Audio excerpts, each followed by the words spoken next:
經引導。羅伯特·路易斯·史蒂文森。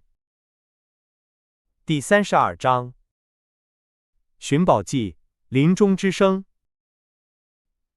一部分是因為那個發現帶來的沮喪情緒，一部分是為了讓長約翰·希爾弗和病人們休息。整個隊伍到達高原頂端後都坐在了地上。由於高原向西邊略微傾斜，我們停下的地方視野開闊，兩邊都能看到。在我們面前，越過樹梢，我們看見了森林角，海浪在那裡拍打着。在我們身後，不僅能看見毛地和骷髏島，還能清楚地看見，越過沙洲和東邊的低地，一大片開闊的海域。在我們上方高聳着望遠鏡山，它的一些地方零星地長着松樹，另一些地方則顯露出深邃懸崖的黑色斑點。除了遠處海浪拍岸的持續不斷的低沉轟鳴聲從四面八方傳來，還有灌木叢中無數昆蟲的唧唧聲，聽不到其他任何聲音。海上既沒有人影，也沒有船帆，景色的壯麗反而更增添了孤獨的感覺。長約翰·希爾弗沒有站起來，用羅盤做了幾次校对。有3棵大樹，他說，從骷髏島看過去，大致在一條直線上。我猜望遠鏡山的那個突出部分指的是那邊那個低洼的地方。找到寶藏會像小孩子玩遊戲一樣容易。我幾乎想在開始尋找之前先吃點東西。我可不怎麼安心，摩根咕噥道，想到弗林特幹的事，我幾乎覺得自己才是受害者。啊，我的孩子，長約翰·希爾弗說，你應該感謝你的好運氣，弗林特已經死了。他是個可怕的魔鬼。第3個海盜喊道，渾身發抖，還有他臉上那種青藍色。那是朗姆酒鬧的，梅里補充道，藍色。當然是藍色，你說到點子上了。自從他們找到那具骸骨，並開始胡思亂想以來，他們的聲音越來越低，以至於他們的談話聲幾乎沒有打破森林的寂靜。突然，從我們面前的樹林中，一個尖細而顫抖的聲音唱起了那首熟悉的歌。15個人扒着死人香，喲呵呵，還有一瓶朗姆酒。我從未見過像此刻這些海盜一樣驚恐的人，仿佛中了魔法一般，6個人的臉上都失去了血色，有些人猛地跳了起來，另一些人則緊緊抓住同伴。摩根在地上爬行。是弗林特，看在，梅里喊道。歌聲像開始時一樣突然停止了，可以說是在一個音符的中間被打斷了，好像有人用手捂住了唱歌人的嘴。歌聲從遠處穿過晴朗而陽光明媚的空氣，越過翠綠的樹梢，在我聽來是歡快而甜美的。因此，它在我的同伴中引起的效果就更加奇怪了。走吧，長約翰·希尔弗說，費力地從他蒼白的嘴唇間擠出這句話，夠了。我不喜歡這樣開始，我不知道那是誰的聲音，但這是一個和我們開大玩笑的人，一個有血有肉的人。你們放心，準備出發了嗎？他說話的時候，慢慢恢復了勇氣，臉上也恢復了一些血色。其他人已經開始聽從他鼓舞人心的話語，正從驚嚇中恢復過來。這時又聽到了同樣的聲音，但這次不是唱歌，而是一聲微弱而遙遠的呼喚，回聲在望遠鏡山的峽谷中更加微弱地重複着。達比麥格勞，那聲音呻吟着，因為這些詞最能描述他的聲音。達比麥格勞，達比麥格勞。就這樣一遍又一遍，然後聲音稍微大了一些，並帶着一句我不想重複的咒罵，補充道：“去船尾拿朗姆酒，達比。”那些海盜們仿佛在地上生了根，他們的眼睛都快從眼眶裡凸出來了。聲音的回聲早已消失，但他們仍然目不轉睛地盯着前方，沉默不語，驚恐萬狀。完了，其中一人說，強忍着一聲尖叫，我們走吧。那是他最後說的話。摩根呻吟道，他在船上咽氣前說的最後一句話。迪克掏出他的圣經，狂熱地祈禱着。迪克在出海並結交壞夥伴之前，受過良好的教養。然而，長約翰·希爾弗並沒有認輸。我能聽到他的牙齒在打顫，但他仍然沒有放棄。我們島上沒人聽說過達比，他低聲說，除了我們現在這些人。然後他使出極大的力氣，補充道：夥伴們，我來是為了得到寶藏，無論是人是鬼都休想阻止我。我活着的時候就不怕弗林特，而且看在所有魔鬼的份上，我現在就要面对他，即使他死了。70萬英鎊就在離這裡不到1/4英里的地方。什麼時候見過冒險家會對這麼一大筆錢掉頭就走？就因為一個喝醉了的老水手，而且他還是個死人。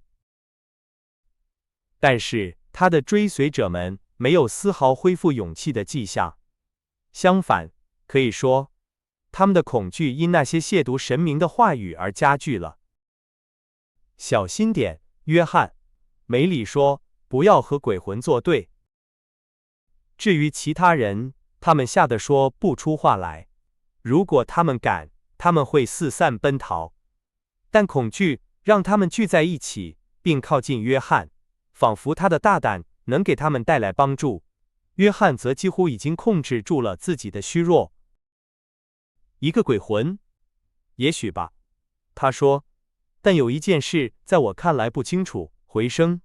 現在從來沒見過鬼魂有影子，那麼他到底為什麼會有回聲呢？我真想知道。那不正常，不是嗎？在我看來，他的論點相當站不住腳，但你永遠不知道什麼會影響迷信的人。令我吃驚的是，喬治·梅里顯露出極大的寬慰。哦，直接聽他開去了。他說，不可否認，你腦袋瓜子很靈光，約翰。各就各位，夥伴們，我想我們走錯方向了。不過，現在想想，那聲音確實像弗林特的。沒錯，但畢竟沒有那種威嚴的口氣，它更像是另一個人的聲音。讓我想想。是的，是。看在所有魔鬼的份上，是本干。長約翰·希爾弗吼道。哎呀，就是他！摩根喊道，跪着直起身子。是本干的聲音。那也沒多大意義，不是嗎？迪克問道。本干不在這裡，就像弗林特不在這裡一樣。但是那些年長的水手們輕蔑地對待他的看法。那又怎樣？摩根喊道。誰會害怕本干？無論是死是活。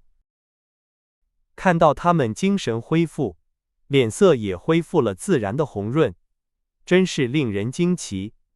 不一會兒，他們就興高采烈地交談起來，時不時停下來側耳傾聽。不久之後，在沒有聽到其他聲音的情況下，他們扛起工具，再次出發，由梅里帶路。他拿着長約翰·希爾弗的罗盤，以免偏離從骷髏島出發的直線。他說的是實話，無論是死是活，沒人害怕本干。只有迪克仍然緊握着聖經，一邊走一邊四下張望，表情恐懼。但沒有人附和他。長約翰·希爾弗甚至嘲笑他的謹慎。我告訴過你，他喊道，我告訴過你，你已經毀了你的聖經。如果它不能用來發誓，你認為它對一個鬼魂有什麼用呢？什麼用也沒有。說着，他停頓了一下，拄着拐杖，粗壯的手指噼啪作響。但是迪克並沒有得到安慰。事實上，我很快就明白這個男孩生病了。由於炎熱、疲憊和驚嚇的加速，利弗西醫生預言的發燒顯然正在急劇加重。在山頂上走路很容易，因為地勢非常開闊。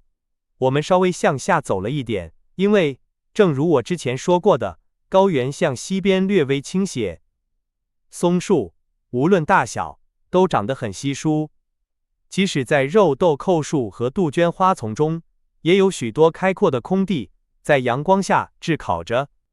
我們正朝着島的西北方向走，橫穿整個島嶼。我們一方面逐漸靠近望遠鏡山的餘脈，另一方面，我們看到的西部海灣越來越大。我曾經就在那裡乘坐小圓洲凳，顛簸飄累。我們到達了第一棵大樹，但根據它的位置判斷，並不是我們要找的那棵樹。第二棵樹也是如此。第三棵樹高聳入雲，幾乎有200英尺高，矗立在一片低矮的灌木叢之上。它是一個真正的植物巨人，紅色的樹幹像一間小屋一樣粗壯，頭下的陰影如此之大，以至於一支隊伍都可以在它下面活動。從海上，無論從東邊還是西邊，它都應該非常顯眼，因此很有可能在地圖上被標記為參考點。但我的同伴們印象深刻的並非它的大小，而是知道有70萬英鎊的黃金埋在它樹蔭下的某個地方。想到這麼多錢，他們先前所有的恐懼都煙消雲散了。他們越來越靠近那棵樹，他們的眼睛裡閃着貪婪的光芒，他們的腳步更快更輕了。他們所有的心思都沉浸在那筆財富中，沉浸在那等待着他們每個人的奢侈享樂的生活中。長約翰·希爾弗拄着拐杖，搖搖晃晃地走着，一邊走一邊咕噥着。他的鼻孔張得很大，當蒼蠅落在他那油光發亮的臉上時，他像個瘋子一樣咒罵着。他使勁拉着綁着我的繩子，並不時地轉過眼睛，用殺人的目光看着我。他確實沒有費心去掩飾自己的想法，而且我確實能像看印刷品一樣，清楚地讀懂他的心思。在黃金近在咫尺的情況下，其他一切都被拋諸腦後了。他的承諾和醫生的警告都已成為過去。我毫不懷疑，他希望能得到寶藏，找到伊斯帕尼奧拉號，登船，然後在夜幕的掩護下殺死島上所有誠實的人，然後像他從一開始就打算的那樣，滿載着罪惡和財富揚帆出海。這些想法引起的憂慮和恐懼，使我無法像那群尋寶者一樣快速前進。我時不時地絆倒，這時長約翰·希爾弗就會更猛地拉繩子，同時用殺人的目光瞪着我。迪克已經落後了，現在走在隊伍的最後面，一邊走一邊胡言亂語地祈禱和咒罵。他的燒越來越高，這也加劇了我的不安。更糟糕的是，我一直想着過去在這片高原上發生的悲劇。當時那個長着藍色臉龐的邪惡海盜，就是在薩凡納唱歌，喊着要酒，最後死去的那個，親手在這裡殺死了他的6個同夥。這片現在看起來如此寧靜的樹林，一定曾回盪着受害者們臨終的慘叫聲。想到這裡，我仿佛仍然能聽到那些叫聲。我們已經來到了樹林的邊緣。萬歲，夥伴們，大家一起上！梅里喊道，並跑在了隊伍的最前面。突然，就在我們前方不到10碼的地方，他們停了下來，同時發出了一聲壓抑的驚叫。長約翰·希爾弗加快了腳步，用拐杖的尖端像個瘋子一樣敲打着地面。不一會兒，我和他也停了下來。在我們面前有一個大坑，並非新近挖掘的，因為坑的邊緣已經向內塌陷，坑底長出了青草。我們看見裡面有一把斷成2截的鎬柄，以及散落在各處的幾塊包裝箱的木板。在其中一塊木板上用烙鐵印着一個字，我看見了海象號弗林特船的名字。一切都昭然若揭了，藏寶處已經被發現並洗劫一空。那70萬英鎊已經不見了。